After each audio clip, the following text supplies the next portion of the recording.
है। मदन जी, आपसे एक सवाल, जिस तरीके से आरोप लगा रहे हैं, तो क्या बीजेपी सिर्फ वोटों के लिए हिंदुत्व की राजनीति करती है क्या? मदन जी। नहीं सौरभ जी, हमको वोट के लिए हिंदुत्व की राजनीति करने की आवश्यकता नहीं है। हम एक प्रतिबंध करते हैं, हम रहते हैं प्रतिबद्ध ऐसे रहते हैं कि हम केवल चुनावी साल के अंदर काम या वादे नहीं करते। हमारे मैनिफेस्टो के अंदर अगर था कि राम मंदिर बनेगा तो बनेगा, हमारे मैनिफेस्टो में था 356 हटेगी तो हटेगी। तो ये तो हम लोग प्रतिबद्ध लोग हैं जो काम करते हैं। मैं तो ये कह रहा हूं कि अभी राजकुमार जी बार बार कह रहे थे कि पिछड़ों की बात कर रहे थे, इनके तो आज बड़ी पिछड़ों की तारीफ याद आ रही है। राजकुमार जी, कश्मीर फाइल का क्या क्या किया था जब आई थी, आपने क्या बोला था? केरल स्टोरी के लिए ऊपर आपके और आपके नेता क्या बोलते हैं, आपका भी जवाब नहीं देते हो।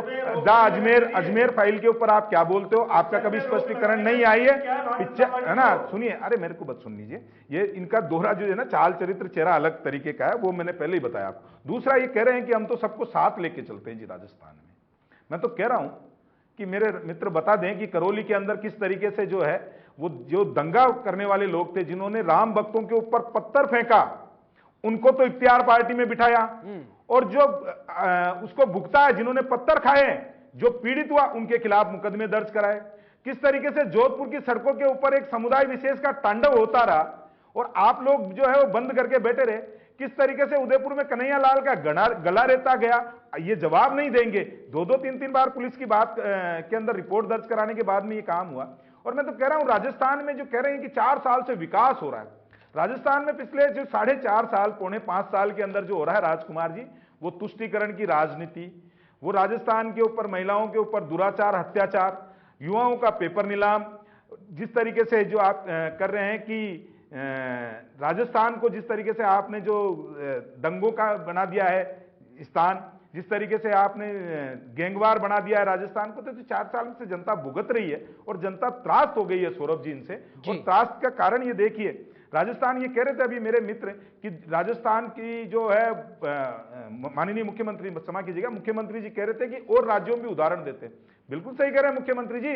राजस्थान में उदाहरण दिया जाता है कि 16 पेपर होते हैं और 16 के 16 लीक हो जाते हैं। राजस्थान सरकार के मंत्री और ये नीलाम कर देते हैं, युवाओं का भविष्य बेच देते हैं, उसके लिए चर्चा हो रही है। राजस्थान में सबसे ज्यादा युवा आत्महत्या करने वाला अगर कोई स्टेट है तो वो राजस्थान है। राजस्थान की चर्चा हो रही है कि कल किस तरीके से खाजूवाला के अंदर एक बच्ची के साथ में दुराचार हुआ, उसके बाद में पुलिस आपकी कार्रवाई नहीं करती है और पुलिस संरक्षण देकर उन लोगों को बचाती रहती है और आपकी सरकार सोती रहती है। ये चर्चाएं होती है। राजस्थान में महिलाओं पर अत्याचार पर चर्चा होती है, राजस्थान में बेरोजगारी की चर्चा होती है, और राजस्थान में महंगाई की चर्चा होती है, और माननीय मुख्यमंत्री जी और पूरी सरकार सोती रहती है।